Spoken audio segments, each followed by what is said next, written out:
Hello and welcome to Bum Ashes, and Final Fantasy XIV is in a free fall. I'll go into why it's in free fall. I'm going to split it into three parts.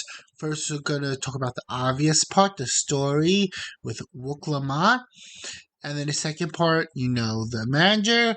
And then finally, the third part, which is the part that I just found out, was that they were banning a mod called Mara Syncrosis. Googled it real quick, and it's Mara Syncrosis. Of course, the obvious part that I think everyone's been talking about to the heavens and no one's been listening was Wook Lamont and the story with 7.0, which was a mess. I mean, it really sucked, and I still don't understand an outsider are allowed to get involved in one of the biggest political events in Toriel's history. It doesn't make sense. On top of that, we were gypped of the promise of Scion versus Scion conflict and a beach vacation. Like, we were lied to. And the story, other than Wook Lamont, you have to talk to her almost 20 times. Hey! Wook Lamont, Wook Lamont, Wook Lamont! It gets annoying after a while. Honestly, it could have done with better pacing, and that's throughout 7.1, 7.2, I'll be honest, I played it, it was a bit better, but 7.3, I saw it online, and it was just a freaking hot mess express, to the point they had to bring back the Asians after Yoshi P said that he wouldn't be bringing them back. And I understand Calyx being in touch with the Asians at one, but to really bring them back, I think is a bad move, in my opinion. And it's just overall bad writing compared to like Stormblood. Even like I know Stormblood, in my opinion, had some flaws, but it's way better than this garbo of a story. And I think that like for a game that is renowned for its story, I think a lot of people just dipped. And I'll be honest, I dipped up until 7.3 when Yoshi P. Before 7.3, my bad. Before 7.3, when Yoshi P made his comment about the not having enough resources for the game, I only went in just to see the story and then just checked out. I wasn't really fully invested in the game, I'll be honest. And maybe that's a blessing, because, why pay $20 a month for a game that you're not going to be invested in? And I think a lot of people have that sort of mindset too, where, like me, I think they're just noping out, especially because of the fact that with the community, it it feels like they're just trying to force you to like Wook Lamont, and it's like, and they put up this sort of barrier of transphobia when it's like, I'm just criticizing a character. I'm not going after the voice actor or anything. I'm just saying I don't like the character.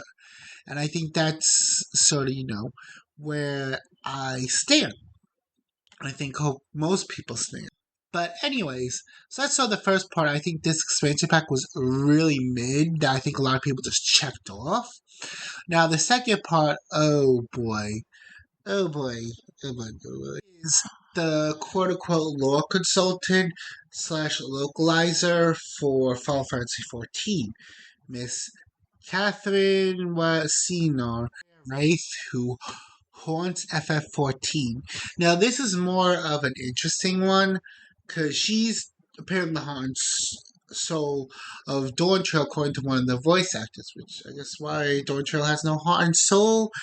But anyways, so this is one of her first comments, which I think should have been a red flag, is the hardest thing, and this is according to her, the hardest thing is if there's a character I really like and then people say this character sucks, I'm like, no, you're wrong. So if generalizing, like if you have a favorite character, that's perfectly fine in Final Fantasy.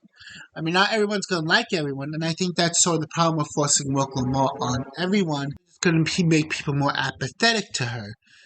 And I think this, in time frame speaking now, this might be in reference, and this is speculation on my part, this might be in reference to Wook Lamont. Which, if that's the case, then, I get, like I said, I get your favorite, have a favorite character, but just, just let everyone pick their own favorites. And that's so not even the first thing this woman done. And essentially she deleted all the tweets because Athena essentially told told one of the investors what she's been up to, which here's the thing. Many of her tweets are very political.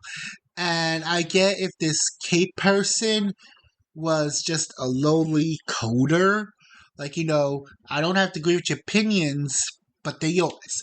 But the issue is when you're going to be the face of a company, that's where you got to be really professional. And I think that also means don't going ham on politics. I'll be honest. Like, don't be a cracktivist every freaking second.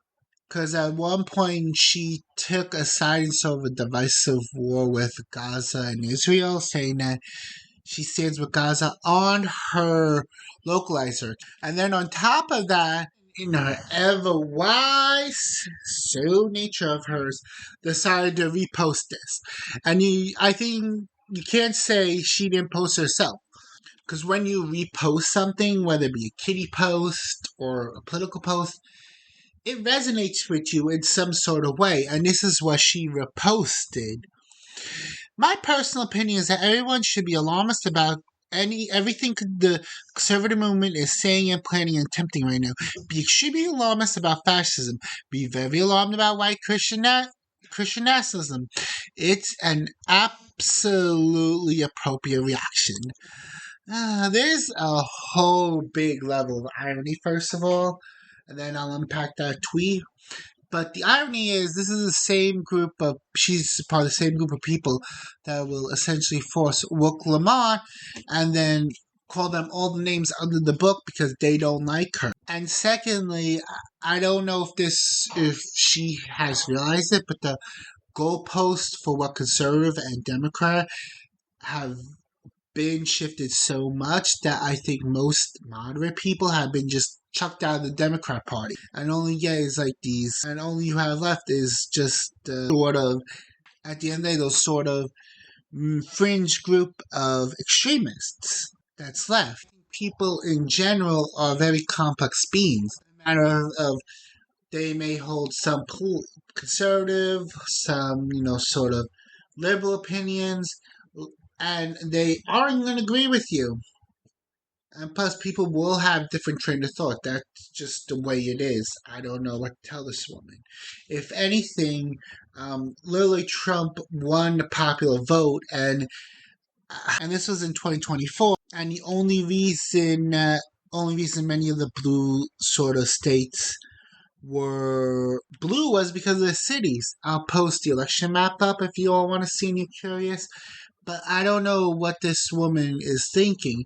And then on top of that, this probably got leaked to Twitter because there are people from from different social medias who, just love watching the drama or use it for their content.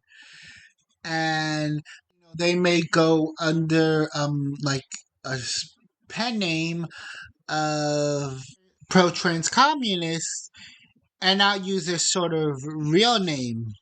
And it could just be fires on the wall, just seeing what happens. And then on top of that, whatever you post on the internet is always going to be there forever. That means since Kate deleted it, it's still there. You got people reposting on Twitter. You got Asmongold talking about it. You got even me talking about it. It doesn't die. It's there forever. This pink-haired wraith is thinking. But then, sometimes common sense is not that common. And this isn't to her, this is just general. Like, common sense is not common. I feel like and I'll be honest, if they don't do something with Kate, they're going to have a lot of problems. Because it seems like she's alienating a lot of the audience and not giving feedback to the devs. And honestly, I know I'm going to get a lot of heat for saying this, but I don't give two shits. And I'm going to say, I think she needs to be fired. Nothing personal, it's just business. Especially if you can't act professional on your sort of account that's supposed to be meant for, the business. Then you should get gone. That's just what I think, That's what I feel. If you can't act like a professional, then you should get gone. And I'll be honest, the art of professionalism is all lost. But that's a totally different story. Anyways, now to the third and final thing. Mayor syncrosis. I didn't know about this till recently because I really don't mod my game. I know a lot of people do, and I'll be honest, I could see this coming down the window. I just think it was bad timing because a lot of things happened before, mass syncrosis. Bound to happen. It's just really bad timing with Dawntrail. Because essentially, during Endwalker, once someone posted, I think it was a Japanese raid team, posted a video online with them using mods to help them with the fights with the ultimates, and it was posted all over the internet. I think it was American Raid Team too. It was during Endwalker, and they essentially posted on Twitch and all that, and put a spotlight on the mods, which modding is against Square's TOS, and there have been a lot of talks that Yoshi P supports it, blah, blah, blah. But Yoshi P himself came out during one of the live letters and said, essentially, keep it, on the screen. Don't make mods of Alpha now underage. But, anyways, do you think the community listens? No! Because they essentially use the mods for quality essence services and ERP venues.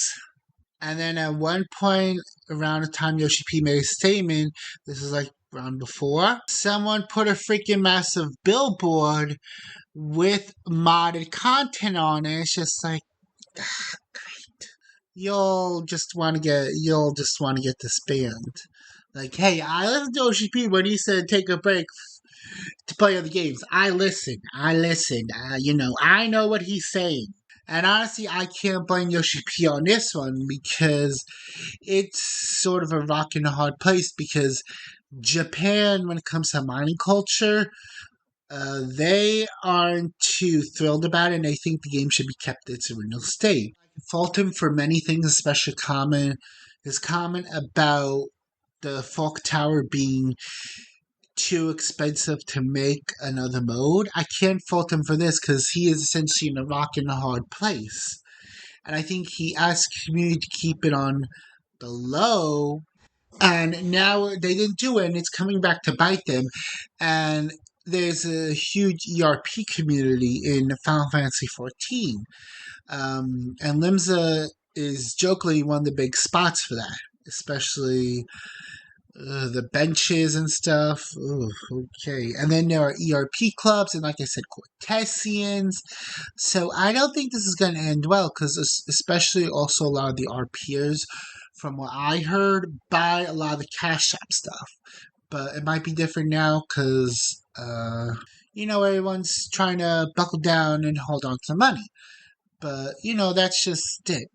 Anyways, I think Final Fantasy XIV is in an interesting state, and what do I think they gotta do is they gotta do some brutal cuts and adjustments to the game in order for it to work. But will they do it? Only time will tell. Anyways, thank you for listening. Have a good one. Take care. Stay healthy. Stay hydrated. And happy gaming, like I say. Take care. Thank you for listening. Bye bye.